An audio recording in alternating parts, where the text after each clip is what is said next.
William Troost-Ekong, the enduring story of Nigerian's national football captain. This is not the typical from grass to glory story of most footballers, as he was born in Harlem, Netherlands, to a Nigerian father from Akwa Ibom and a Dutch mother. As a kid, he loved football, but it was a forbidden love that led to a serious friction in his family between his parents. He simply refused to give up on his love, and it had serious consequences. His father wanted him to go to school as he didn't see any future in football for him, and at the age of 12 sent him to a boarding school in England. Ekong got to England, and instead of focusing on his studies and gaining admission to the university, fell more in love with the game of football. After 3 years, his father was expecting him to return home with university admission, but Ekong returned with documents to gain admission into a football academy, and this infuriated his father, who refused to sign the documents. Side note, not everyone needs to believe in your dream, but you do. With just 1 day remaining for Ekong to get his parents' signature to allow him get admission into a football academy, his mother, who had always supported his football dreams, signed the documents for him. And this act further drove a wedge in an already unstable marriage, which later led to a divorce between his parents and a dispute between him and his father.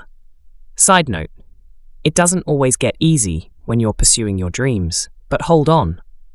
Mr. Ekong, as a father, just wanted the best for his son, an education, but all his son wanted was to become a footballer. Ekong went back to England and joined Tottenham Football Academy in London, and it still wasn't a fairy tale for him, as things got even more difficult.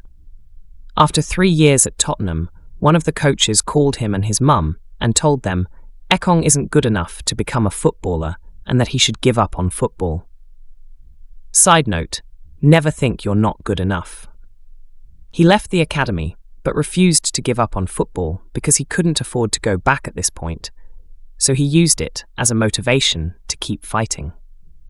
He returned to the Netherlands, where he joined a small team called Groningen in 2013, but was sent to FC Dordrecht on loan to help him find his feet, as he kept on struggling.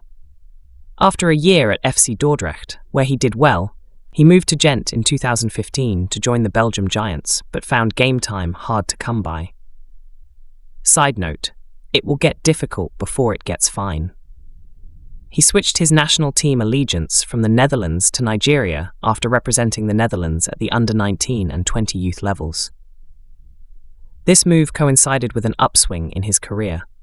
He was sent on loan to Norway, where he did well, and this led to him moving to Turkish club Bursaspor in 2017. After a year in Turkey, he earned himself a move to join Italian Serie A side, Udinese. In 2018, after the World Cup, he reconciled with his father, who could now see his son fulfill his dreams. Side note, good things come to those who don't give up. Troost-Ekong became a very important member of the Udinese team, and after 2 years in Italy, earned a dream move to the England, where he signed for Championship side Watford, who he helped gain promotion to the EPL in his first season. At this point, he was also having a successful international career with Nigeria, winning the Olympic bronze medal with the Nigerian under-23, and forming a solid rock partnership with Leon Balogun at the national team. A partnership Nigerians called the Oyibo Wall. Side note, giving up should never be an option.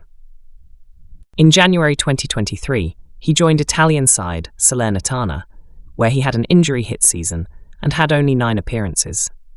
This led to him being dropped from the national team, and even after he moved to Greece, where he recovered his form and was playing regularly, he wasn't still invited back to the Nigerian team. This went on for close to a year, and Ekong almost thought of retiring from international football. Side note, I know you're thinking of giving up. Don't, not yet. After giving it a deep thought, he decided to keep waiting. Even when he got a call back, he was always left on the bench, but he never stopped working hard.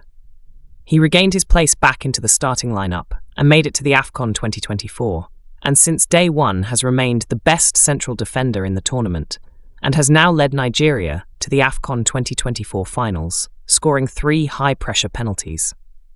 Side note, do you still want to give up? If it's worth having, then it's worth fighting for. No good thing comes easy. Nothing good comes overnight, and it might be difficult for weeks, days, and even years, but eventually, it will all make sense if you don't give up. And trust me, it's always worth it. The smile at the end is always worth all the struggles. Side note, no grief for anybody. Story by Sports Dokita, narrated by Miss Taylor.